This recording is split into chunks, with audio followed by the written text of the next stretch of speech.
You ask Tiger to solve. This deals with linear equations with one unknown. The final result is u equals 171. Let's solve it step by step. Swap sides.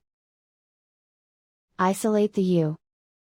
Multiply both sides by inverse fraction 3/4.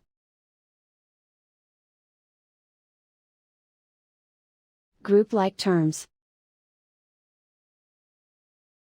Multiply the coefficients. Simplify the fraction. Multiply the fractions. Simplify the arithmetic. And so the final result is u equals 171.